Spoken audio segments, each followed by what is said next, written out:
नमस्कार, मैं हूं श्वेता सिंह और आप देख रहे हैं आज तक। अटल बिहारी वाजपेयी भारतीय राजनीति के वो किरदार जिन्होंने दलों से ऊपर उठकर करोड़ों दिलों पर राज किया। जब वो भाषण देते थे तो लोग मंत्र मुग्ध होकर दम साधकर उन्हें सुनते थे ताकि कोई बात सुनने से रह न जाए। 5 दशक तक राजनीति की रपटीली राहों पर चले, लेकिन अटल जी के दामन पर एक दाग भी नहीं लगा। वाजपेयी के जन्मदिन पर उन्हें भारत रत्न सम्मान का ऐलान हुआ तो उनके चाहने वालों के चेहरे खिल गए।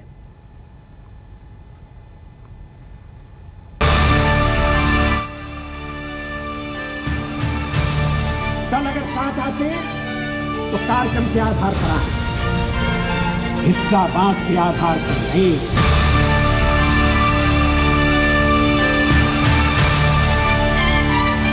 एक व्यक्ति की पार्टी एक ना चलो, किस लिए इकट्ठे हो जाओ? देश के भले के लिए स्वागत है।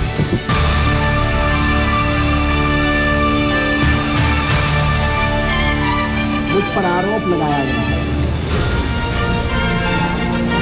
और यह आरोप मेरे हृदय में घाव कर दिया। आरोप यह है कि मुझे सत्ता का लोभ हो गया। हम भी अपने ढंग से देश की सेवा कर रहे हैं।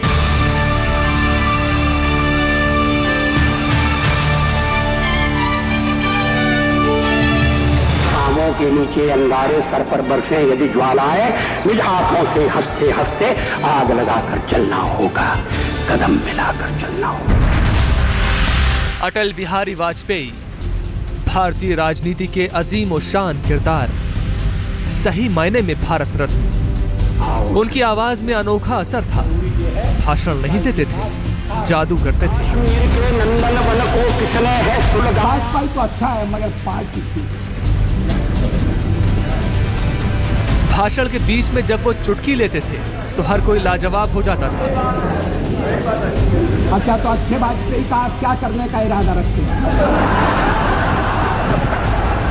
अटल बिहारी वाजपेयी भारतीय राजनीति के 5 दशकों के इतिहास के जीते जागते दस्तावेज हैं। उनके जन्मदिन पर उन्हें भारत रत्न सम्मान देने का फैसला करके मोदी सरकार ने करोड़ों दिलों की आस पूरी की है। ये सिर्फ भारतीय जनता पार्टी के लिए खुशी का विषय नहीं है, ये समूचे देश के लिए, करोड़ों लोगों के लिए खुशी का विषय है। उनकी अभिलाषा पूरी हुई है। बहुत कम लोग जानते हैं कि उनकी अद्भुत वक्तृत्व कला को जब मैंने पहली बार सुना तो मैं सोचने लगा मैं कहीं गलत पार्टी में आ गया हूँ क्या, और इसीलिए मुझ में उन्होंने कॉम्प्लेक्स पैदा कर दिया। बीजेपी का वजूद तैयार करने में अटल बिहारी वाजपेयी की सबसे बड़ी भूमिका रही है। अटल बिहारी वाजपेयी, उन्हीं की अगुवाई में पहली बार बीजेपी की सरकार बनी। यही नहीं, इस साल जब नरेंद्र मोदी देश के प्रधानमंत्री बने, सीढ़ियों पर माथा टेक कर पहली बार संसद पहुंचे तो उन्हें बहुत याद आए अटल जी। सत्ता के कमोबेश 6 साल और सियासत के करीब 5 दशक। विपक्ष में रहे तो सत्ता पक्ष ने आदर किया, सत्ता में रहे तो विपक्ष ने पूरा सम्मान दिया। हमेशा दलगत राजनीति से ऊपर रही है उनकी शख्सियत। जब कभी आवश्यकता पड़ी, संकटों के निराकरण में हमने उस समय की सरकार की मदद की है। उस समय के प्रधानमंत्री नरसिंह राव जी ने भारत का पक्ष रखने के लिए मुझे विरोधी दल के नेता के नाते जेनेवा भेजा था और पाकिस्तानी उसे देखकर चमत्कृत रह गए। अटल जी 5 दशक तक सक्रिय राजनीति में रहे, फिर भी उनका दामन बेदाग रहा। सिद्धांतों से कभी उन्होंने समझौता नहीं किया। पार्टी तोड़कर सत्ता के लिए नया गठबंधन करके अगर सत्ता हाथ में आती है तो मैं ऐसी सत्ता को चिमटे से भी छूना पसंद नहीं करता।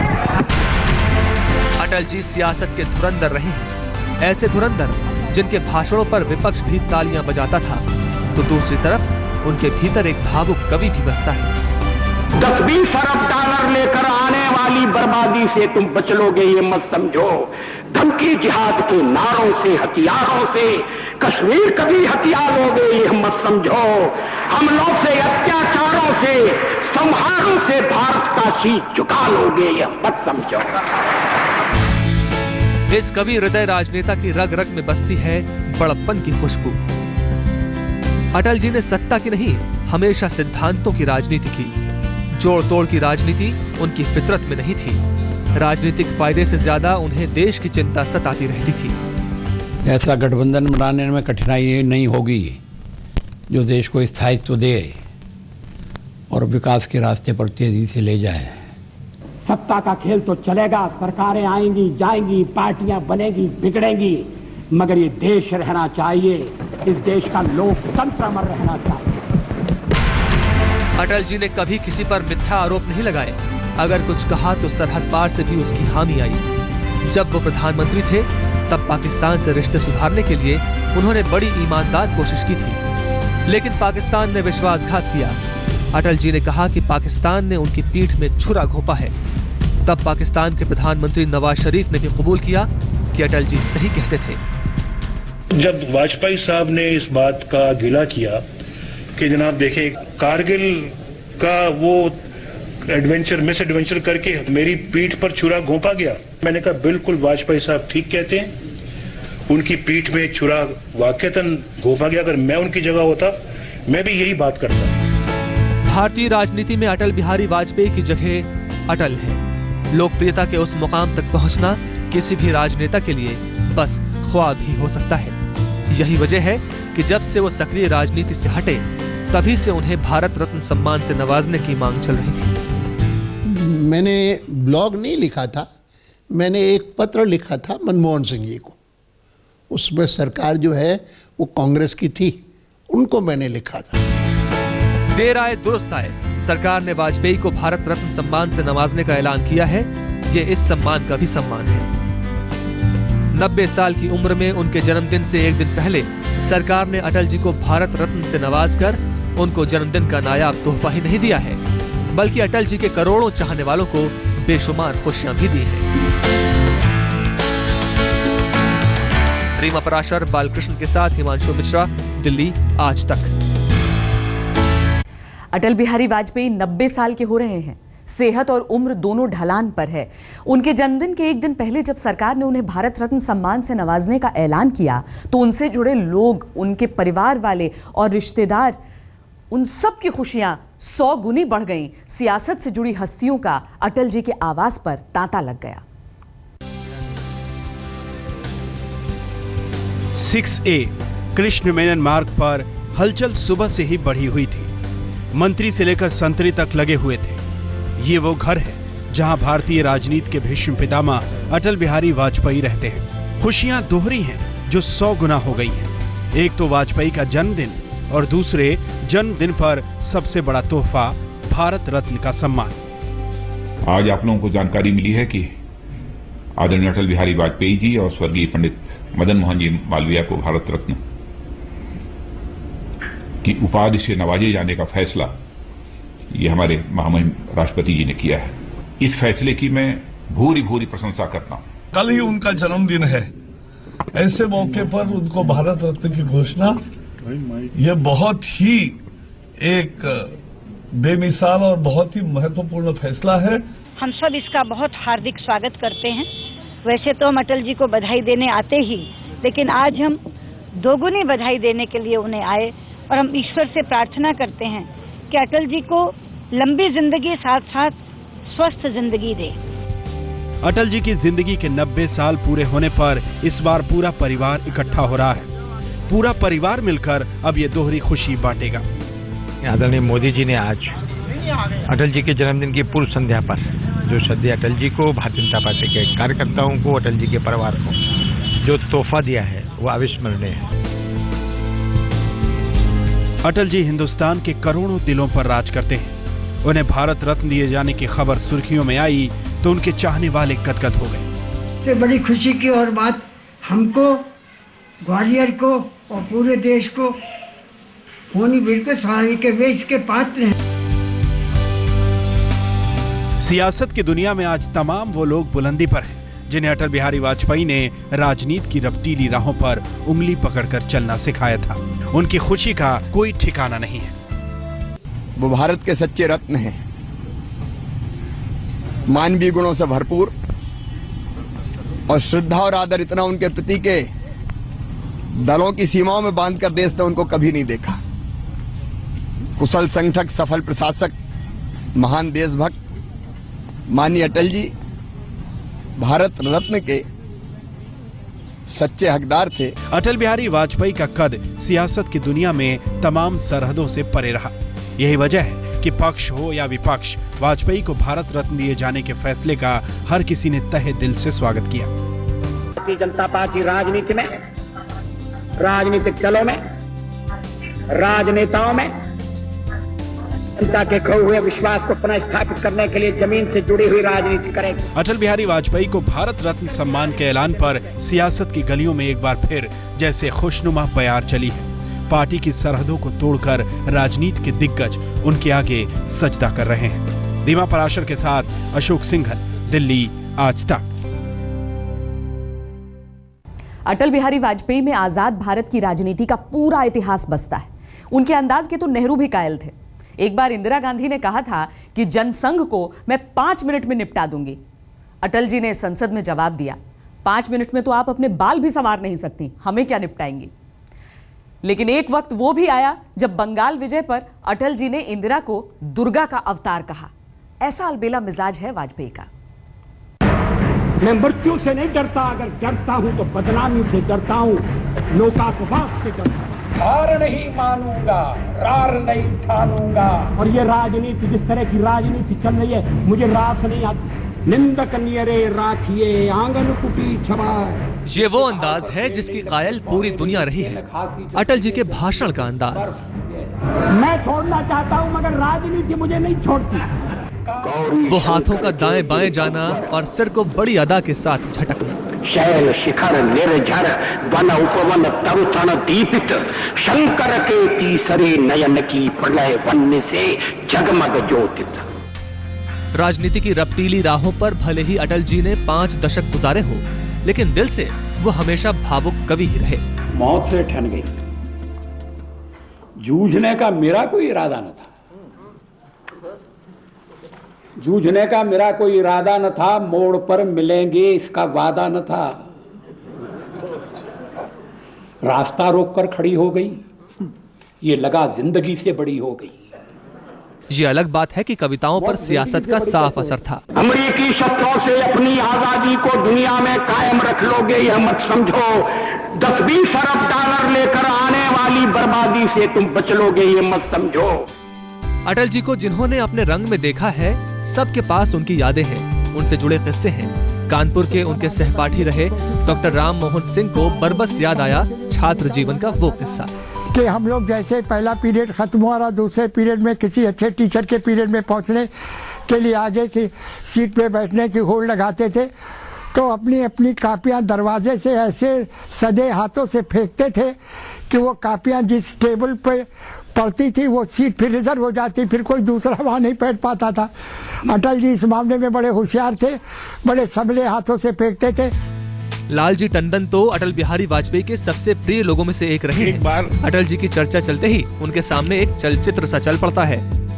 जब वो एमपी थे और लखनऊ में उन्होंने 7-8 कारकब्जे दिए और दिल्ली में उन्हें बहुत तेज बुखार आ गया। अब कोई चीज खाने की स्थिति में नहीं, कोई चीज ले नहीं रहे थे, बुखार से तप रहे थे। मैं गाड़ी में साथ में बैठकर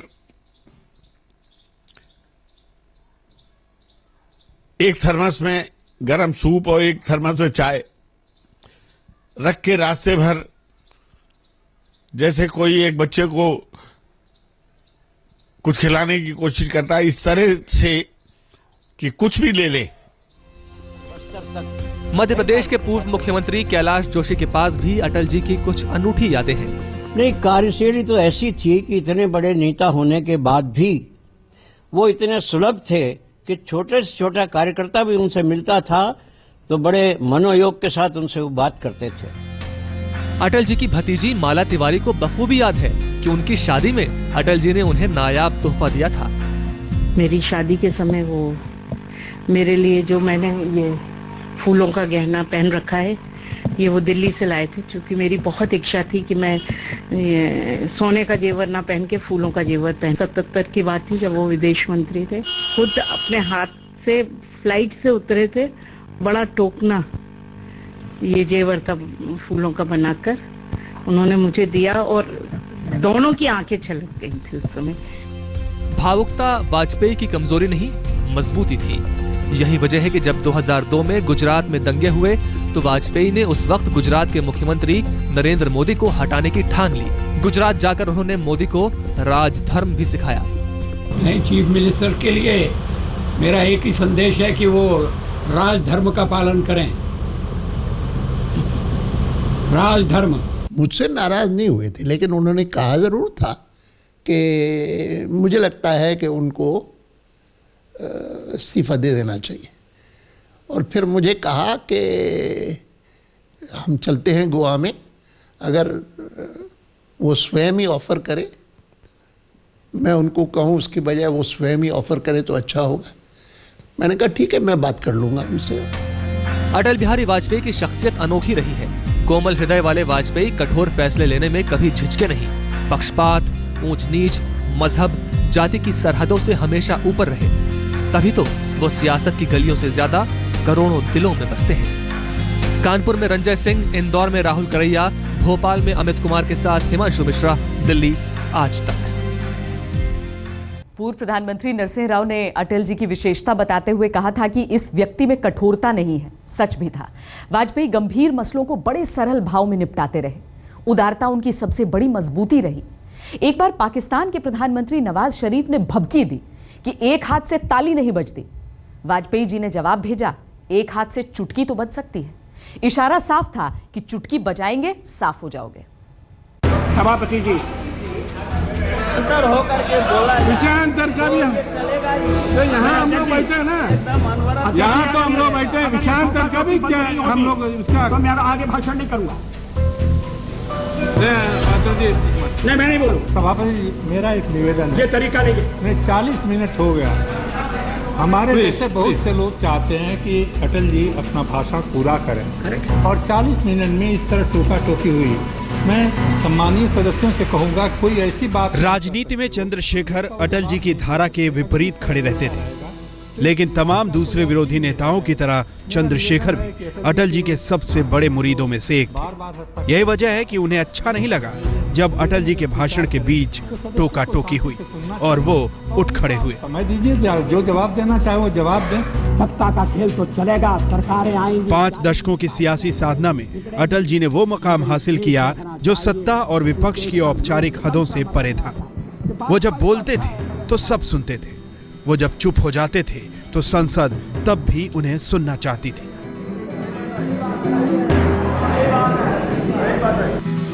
अटल जी के बुलंद किरदार ने हमेशा सिद्धांतों की सियासत की, बिना ये सोचे कि क्या खोया क्या पाया। वो बस अपनी धुन में चलते रहे और अपने पीछे छोड़ते गए वो निशान जिन पर आज की राजनीति चलती है। किसी शख्स ने उनसे पूछा कि आप किस दल में हैं और आप किस दल में रहे, तो उन्होंने जवाब दिया, मैं किसी दलदल में नहीं हूं, दलदल से मैं अपना कमल खिलाता हूं। तो ये कितना खूबसूरत जवाब था। सिद्धांतों के आड़े अगर पार्टी लाइन भी आती थी तो अटल जी उसे तोड़ देते थे, तर्क देते थे और सभी को अपना मुरीद बना लेते थे। पार्टी पर भले ही केसरिया रंग की राजनीति का आरोप रहा हो, लेकिन अटल जी इन आरोपों के दायरे में कभी नहीं आए। उनकी धर्मनिरपेक्षता कभी सवालों के घेरे में नहीं आई। इतिहास जब कभी भारतीय राजनीति की दोबारा समीक्षा करेगा तो यकीनन उसे 2 हिस्सों में बांटा जाएगा। राजनीति अटल बिहारी वाजपेयी से पहले और राजनीति अटल बिहारी वाजपेयी के बाद। सबको साथ लेकर चलने की उनकी उदारता ने राजनीति में वो प्रयोग किया जिसके बाद गठबंधन की राजनीति का नया रास्ता खुला। अटल जी ने 28 दलों को साथ लेकर एनडीए की सरकार चलाई, जो आज भी देश में मिसाल है उदारवादी राजनीति की। उनके जवान से या उनके आचरण से कभी किसी तरह के किसी आदमी को कोई ऐतराज नहीं होता था। सक्रिय राजनीति से संन्यास लेने के बाद भी अटल जी कभी किसी से भुलाए नहीं जा सके। न उनकी शख्सियत और सम्मान को कोई बिसरा सका। यूपीए सरकार के दौरान केंद्रीय मंत्री बेनी प्रसाद वर्मा ने जब अटल जी के बारे में कुछ आपत्तिजनक टिप्पणी की तो पूर्व प्रधानमंत्री मनमोहन सिंह बेहद दुखी हुए और उन्होंने भारी मन से सदन में खड़े होकर माफी मांगी। in the house yesterday, but I have learned that some very undesirable developments took place. A member of our ruling coalition said something which was not appropriate, and with regard to Vajpayee ji, those words were used. I, on behalf of our government, apologize to the House that those words should not have. December 2